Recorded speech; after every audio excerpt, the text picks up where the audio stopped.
Hello and welcome to Lavneesh Sir ki class.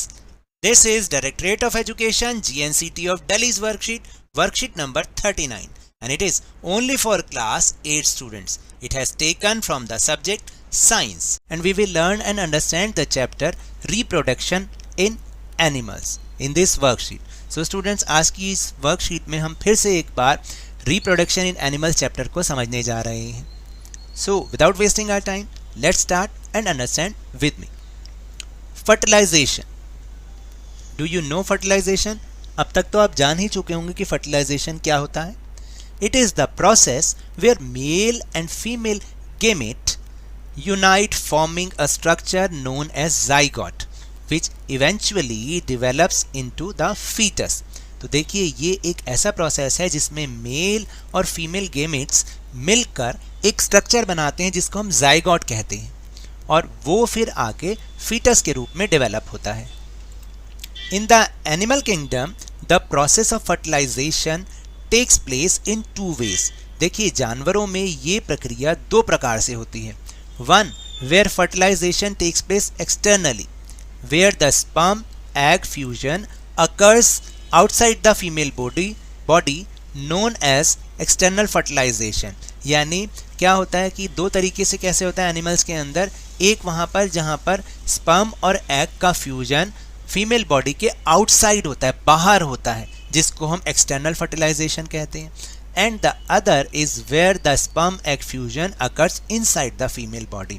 और दूसरा वो जिसमें कि फीमेल बॉडी के अंदर स्पर्म एग फ्यूजन होता है. This is known as internal fertilization, और इसको हम इंटरनल फर्टिलाइजेशन कहते हैं. On this basis, animals are categorized into oviparous and viviparous animals. तो इस बेस पर हम एनिमल्स को दो भागों में बांटते हैं, दो कैटेगरी में बांटते हैं. एक को हम ओविपरस और दूसरे को वाइविपरस एनिमल्स कहते हैं. अब ये ओविपरस एनिमल्स और वाइविपरस एनिमल्स क्या होते हैं? Let know. Oviparous animals, these animals are egg laying. ये वो जानवर होते हैं जो अंडे देते हैं. ओविपरस मतलब जो अंडे देते हैं. Internal fertilization observed but the development of the embryo is through external means. देखिए, क्या होता है कि फर्टिलाइजेशन तो इनके अंदर ही होता है, लेकिन जो एम्ब्रियो का डेवलपमेंट होता है वो बाहर दूसरे जो बाहरी तत्व होते हैं उनसे वो होता है. Hard shells of eggs provide protection. फिर जो अंडे का धीरे धीरे जो शेल होता है वो बहुत हार्ड हो जाता है, जो कि एग को प्रोटेक्शन प्रोवाइड करता है.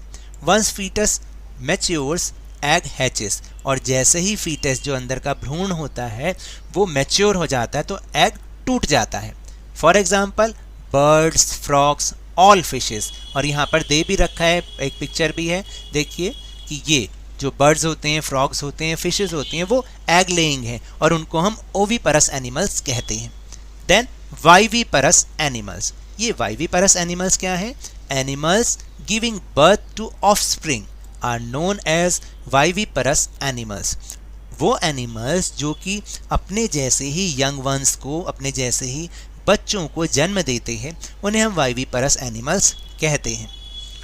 Development of the embryo and fertilization both occurs inside the female body. इसमें क्या होता है कि जो एम्ब्रियो बनता है या जो फर्टिलाइजेशन, पहले तो फर्टिलाइजेशन होता है और जो एम्ब्रियो, दोनों के दोनों ही प्रोसेस जो होते हैं वो फीमेल बॉडी के अंदर होते हैं.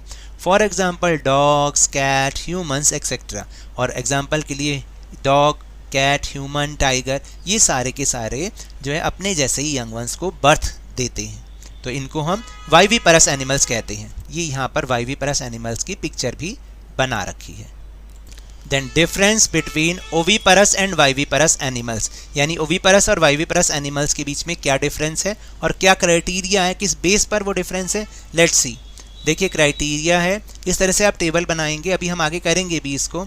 तो क्राइटेरिया क्या है? देखिए, मीनिंग के बेस पर दोनों में क्या डिफरेंस है कि जो ओविपरस होते हैं दे ले एग्स, वो अंडे देते हैं. एंड वाइविपरस जो होते हैं they give birth to young ones, वो अपने ही जैसे युवा बच्चों को जन्म देते हैं. फर्टिलाइजेशन के बेस पे क्या डिफरेंस है? Both external and internal. यानी उनके अंदर जो फर्टिलाइजेशन होता है ओविपरस में एक्सटर्नल भी होता है और इंटरनल भी होता है, जबकि वाइविपरस में ओनली इंटरनल ही होता है। Then supply of nutrients to embryo, embryo को न्यूट्रिएंट की सप्लाई कैसे होती है, ओविपरस में कैसे होती है, embryo gets nutrients from egg yolk. तो जो एम्ब्रियो होता है ओविपरस में, उसको अंडे के यॉक होता है ना, अंडे की जर्दी होती है अंदर, उससे न्यूट्रिएंट मिलते हैं। जबकि वायवीपरस में embryo gets nutrients from mother.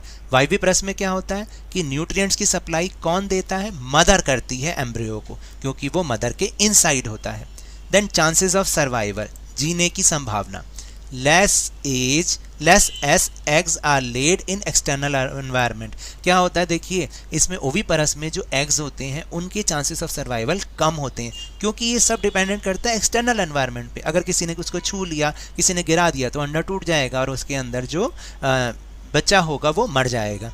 और वायवीपरस में क्या होता है, मोर चांसेस ऑफ सर्वाइवल क्या होते हैं, मोर होते हैं, क्योंकि as nourishment and care is provided by mother, क्योंकि उसमें जो उसका विकास करती है, जो भी उसको प्रोवाइड करती है फैसिलिटी, वो मदर प्रोवाइड करती है। और एग्जांपल्स ओविपरस के क्या हैं, fish, amphibian, insect, bird and reptiles. और वायवीपरस के एग्जांपल्स हैं humans, dogs, elephants, cats, tiger etcetera. So these are the topics of this worksheet. Now we'll move on our question answer section. So the first question is, how does embryo of oviparous animals get nutrients? यानी oviparous animals में embryo को nutrients कैसे मिलते हैं? तो इसका answer है their embryos get nutrients from the egg yolk. उनको nutrients किससे मिलते हैं, egg yolk से, यानी अंडे की जर्दी से मिलते हैं। Now question number 2. Differentiate between oviparous and viviparous animals. Oviparous और वायवीपरस एनिमल्स में डिफ्रेंशिएट करना है, तो आपको ऐसी आप एक टेबल बना लीजिए, एक तरफ आप ओविपरस एनिमल्स लिखिए, दूसरी तरफ आप लिखेंगे वायवीपरस एनिमल्स। तो दोनों में क्या डिफरेंस है, देखिए जो ओविपरस होते हैं दे ले एग्स, वो अंडे देते हैं, और viviparous they give birth to young ones, वो अपने जैसे युवा बच्चों को जन्म देते हैं। ओविपरस में क्या होता है, these involve both external and internal fertilization, कि इनके अंदर इंटरनल और एक्सटर्नल दोनों प्रकार का फर्टिलाइजेशन होता है। जबकि वायवीपरस में they involve only internal fertilization, इनके अंदर केवल इंटरनल फर्टिलाइजेशन होता है। ओविपरस में क्या होता है, their embryos get nutrients from the egg yolk, जो उनका एम्ब्रियो भ्रूण होता है उसको न्यूट्रिएंट कहाँ से मिलते हैं, एग यॉक यानी एग की जर्दी से मिलते हैं, अंडे की।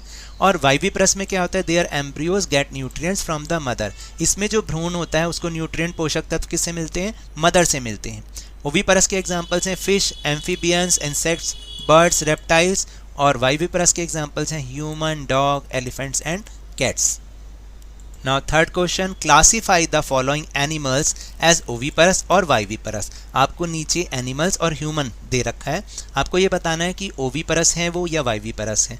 तो इसमें टाइगर और ह्यूमन तो वायवीपरस हैं जो बच्चों को जन्म देते हैं, और इंसेक्ट्स और फिश ओविपरस हैं जो कि अंडे देते हैं। So now that's all for this worksheet. अगर मेरे इस तरह समझाने से आपको थोड़ा सा भी समझ में आया हो तो इस चैनल को ज़्यादा से ज़्यादा सब्सक्राइब कीजिए, लाइक कीजिए और बहुत ज़्यादा शेयर भी कीजिए। और हाँ, मेरे साथ इसी तरह आसानी से वर्कशीट को समझते रहिए, लेकिन ध्यान और मन लगाकर पूरी मेहनत और लगन के साथ ऑनलाइन ही सही पढ़ते जरूर रहिए। And if you want to defeat corona virus then please wear a mask, and जब भी पॉसिबिलिटी हो, जब भी अवेलेबिलिटी ऑफ वैक्सीन हो, इसकी वैक्सीनेशन अवश्य कराएं, क्योंकि कोरोना को हराना है और ज़िंदगी को एक बार फिर से सुहाना बनाना है। इसी उम्मीद के साथ थैंक यू वेरी मच।